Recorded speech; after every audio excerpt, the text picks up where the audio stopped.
And certainly you're doing a number of things, including looking for relief, looking for solutions, looking for answers to the many questions that you have. I'm going to share with you in this series the next item on my list of things that I would need to do if I never get relief from my knee pain. Hi, I'm Rick Cram, and welcome to Plan to Be Your Best Live, where I'm sharing with you elements from Plan to Be Your Best as you navigate pain, a whole person approach to trade your journey with pain for a journey of resilience. This is fairly new. I'm probably into this just a few weeks now. This is Sunday, August 3rd. I'm glad you're here. And I'm going to share with you very briefly some of the things that I've covered in the last few videos. I thought this was going to be a series of maybe 3 videos where I'd cover all of the items, probably about a dozen of them, of things I've identified that I know I'll need to do if I never get relief from my knee pain to be resilient, to thrive in my own unique way with this pain. If you're connecting with me, if we're connecting for the first time just now, I'm Rick Cram, a resilience coach. Surgery number 7 on my left knee has taught me many lessons, and even more lessons since the surgery in 2019, where the knee has been left in a state of trauma. One of the things that I experienced earlier this year, which was a breakthrough, I realized based on the work that I've been doing for the past year and a half, I've identified those things that I need to do if I never get relief and have this pain for the rest of my life. Some of the things that I've mentioned in previous videos in this series, including the need to express more, exactly all that I'm experiencing, not just to think it. Thinking it through is not enough. Writing it out is not enough. Talking it out, both even by yourself or with someone else, ideally, and even especially in the small group setting. That's been especially helpful for me. Love more, love myself more. Anchor in my identity. Identity work is an absolute must, I found. Things that I learned through surgeries 4, 5, and 6 in my late 30s, including that lesson that I talk about so often, that the level of pain needs to be matched by a level of intentionality. Being intentional in doing our identity work, because being in chronic pain can warp our sense of self. Another thing that I found worth doing was grieving more. Pain with a daily experience, sometimes I will rip through the grieving process to get to that accept stage of grieving, not to deny it, not to be angered by it, but to get to that acceptance and embrace that. That's a very powerful step of resilience, especially with day-to-day pain. But today I'm going to share with you basically this, as we use the 3 steps of resilience to tune in, plan, and be our best. The step I want to share with you is basically this: to tell your story. I found in the course of the past year and a half, being more deliberate, being deliberate and purposeful in telling my story has actually provided both some insights as well as some healing. I ended up finding that telling my story, from beginning with before the knee injury on that November 8th, when I was 18 years old and injured at playing football, that starting even that morning and telling my story gave me a sense of empowerment, realizing that just as I'm the only one who can be the author of my story, you are the one who can feel empowered knowing that you are the author of your story. No one else can or should write it for us. And for me, being very detailed, especially going through all that I experienced. There was one particular time when I talked into a microphone and recorded this for about 40 minutes or so, covered all of the memories that I had, the significant memories of that day of the injury, before the football game, and through the first couple of surgeries. There were things that I hadn't thought about or expressed in too long, things that I needed to express. And I mapped it out as part of telling my story, which is more than just decades of pain. It's decades of being my best at navigating pain. It's a story of resiliency. I'll often refer to it as a journey of pain, but quickly say how it's a journey of resilience. that resilience, that mindset that I have done this, that I can do this, has been a sense of fresh energy, especially when I need it most. I'll share with you one other quick thing that I realized after creating this list this spring was that I needed to revisit the list more.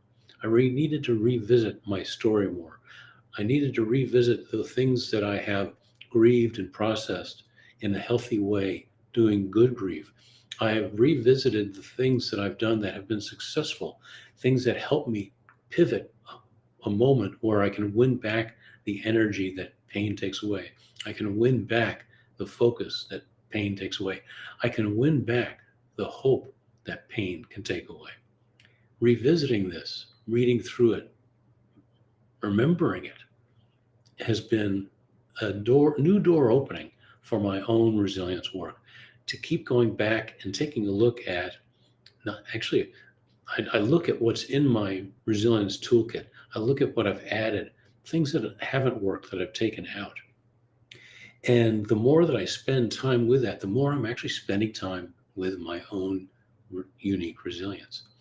As we tune in, what is your story? What parts of your story perhaps are begging to be told? What parts of your story have you not paid attention to in perhaps too long? And when we're thinking about our story, it's more than just what life was like beforehand and how life has changed. But think in terms of who's been a part of your story. What are the different events that have taken place? What are the different reflections that you might realize as you think about what your journey of pain, your journey of resilience has looked like so far?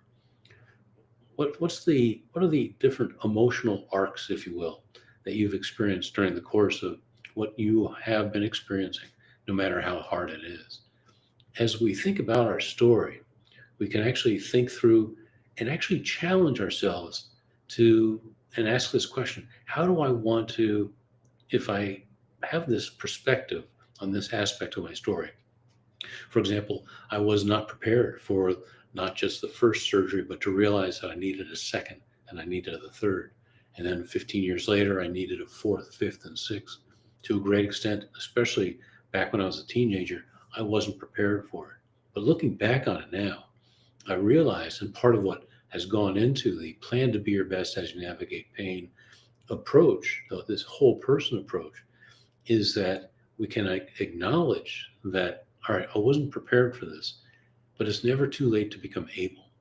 That's an example of how we can pivot from certain thoughts, look at perspectives, learn from them, but there's always something to do about them.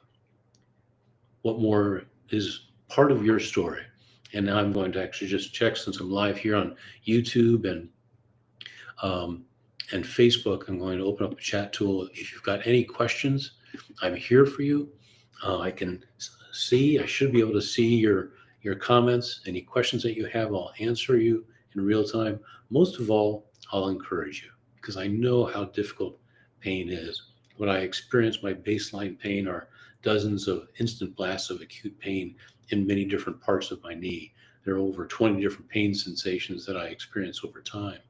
And most of them are in the 6, 7, up to 10 out of 10 scale. So let me know what I can do for you in this moment. Or if you're watching a recording of this, certainly I'll ask that you like it, share it with someone who might need some encouragement, and subscribe, especially so that I can provide you with more insights from Plan to Be Your Best, more insights on how you can identify and grow your own unique resilience and your own unique of thriving, no matter how painful it is. So part of telling my story has created a sea change. There are certain aspects of it that I acknowledged when I was going through the surgeries 4, 5, and 6. It was several years of extraordinary pain, and it's somewhat different kinds of pain than I'm experiencing since 2019. And I would say what I've been experiencing now is just as, if not more difficult, but in some different ways. Part of what is so challenging is that their doctors have no solution as of yet. Some of the different diagnoses have changed as to the reason why I'm experiencing so much pain, why that surgery has left naive, basically in a state of trauma. And not having some answers is a different layer of pain. Back during my late 30s, it was clear that, all right, the next solution is another surgery. But that's no longer the case for me. So, between the medications, surgery is no longer an option. Some extreme measures have been ruled out, and I am going to try a spinal cord stimulator fairly soon to see if that works. But there are different dynamics, and especially in different stages of life, we can experience how the pain and all that comes with it can change the way we create boundaries in our life, the way it affects how much we can or can't do. I'm greatly limited. I physically can't walk, but it's no fun. As I'm thinking about these facets of my story, I'm challenging the words that I use. Here's another way to be very intentional, very deliberate, is to think through, what are my perceptions? Is that the right perception for me? As you're tuning into your story, and actually, in a way, just as we think about those 3 steps of resilience, tune in, plan, and be your best. Be your best is to follow through with what you choose to do in your plan stage. But when we're in planning, it's an opportunity to challenge our thinking, to think through, all right, I'm going to change this perspective because it'll serve me better if I think of this particular part of my story this way. Thinking through, again, I mentioned who else was a part of your story back when there might have been an injury or through some period of time that you've been dealing with, whether it's chronic pain or grieving, or even if it's excessive stress. These are all stories that have many layers to them, have a lot to them, and need a lot of care. Perhaps that's one way to look at it, that telling your story, and perhaps it is truly writing it out or speaking it out, recording it, even if it's just for yourself or having a conversation with someone. To tell your story is empowering. It is a chance to take a fresh look at, how am I going to view this? And what energy can I get out of telling my story? Perhaps the order of things in terms of the reason why I have found telling my story has been so helpful is that it was validating it, remembering all the different dynamics of it, identifying those things that I still needed to heal, things that I needed to grieve, and the ultimate benefit is that there's been this fresh energy that has come from it. Has it been easy to tell my story? No. It does include a lot of difficult times, but it does include a lot of character growth, which I celebrate. In fact, I'll make this point. There are the three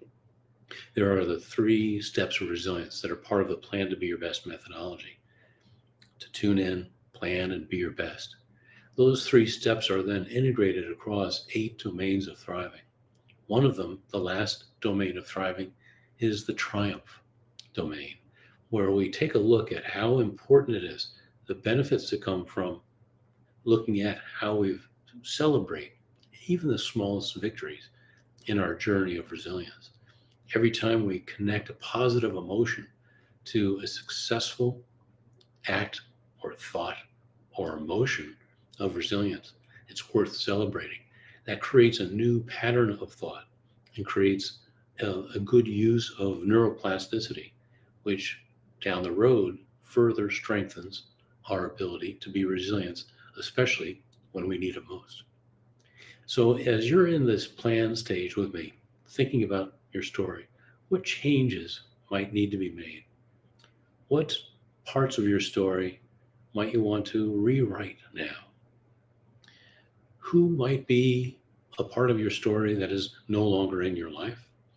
Or perhaps is there someone or some people who would be worthwhile adding to your story now, such as having an expanded set of support systems in place, people that you can go to, people who will show up for you, people who know how to apply active listening skills and encouraging you and showing empathy. What other aspects of your story? Certainly there are different qualities such as who, what, when, where, how, and why that is worth adding to your story, building it out. And then in effect, as we go into the be your best, the third step of resilience, it is to actually go ahead and complete your story and embrace what you've learned from it. If you're needing to do some fresh grieving, some good grief over things that are in your story that haven't been fully cared for, and that's been part of my work for the past couple of years, it's good, hard work. It's good work, though. If we face and go through what is challenging and even painful, if we go through it, we can grow through it. So I encourage you to actually, and if you've got any questions, you want to contact me even for a free resilience planning call. Let's talk. It's no pressure. I'm here to care for you and encourage you. And I'll actually share with you if and when you schedule a resilience planning call. One of the things I'll share with you are the top 5 indicators of what's the top 5 indicators of what's going to assure you of the best possible outcome from anyone that you work with to strengthen your unique resilience. So you can find on my website, rickcram.com, the ability to both schedule a free resilience planning call, as well as download a free worksheet for the 3 steps of resilience. It's a free PDF. You'll find it available on my homepage. Download it and use it and make copies of it. Use it for so many different times when you're looking for creating a pivot, trying to get your mind off the pain, or in response to some of the videos that I'll be sharing with you, different questions and exercises that you can use to identify and strengthen your unique resilience. So going through into that first step, we tuned in. What is our story? Our plan step. What might we want to do in terms of really building it out? What might need to be changed? What might need to be written that had never been written or spoken of before? And then be your best. Follow through. Go ahead, write it out. Find a good friend or family member who you can share your story with. And my hope for you is that in telling your story, you'll feel this sense of release, a sense of new energy, the completion of one new part of your story that is an act of resilience.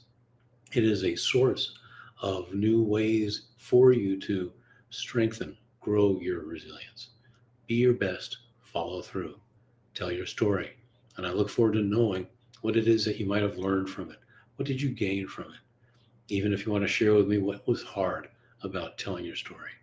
I see you. I know how it is. A lot of tears, but also a lot of goodness, a lot of hope, a lot of new strength, a lot of resiliency in each moment. I'll stay on for just another minute. Certainly, I appreciate your subscribing. If you're looking for more encouragement and insights on how to be more resilient from Plan to Be Your Best as you navigate pain. I'll be back on next Friday. I'm on every Friday at 12 noon Eastern and Sundays at 3 Eastern. And I'll continue to share with you. There are probably 6 more items on the list of things that I identified that I needed to do and need to do to stay strong, even if I never get relief from the pain.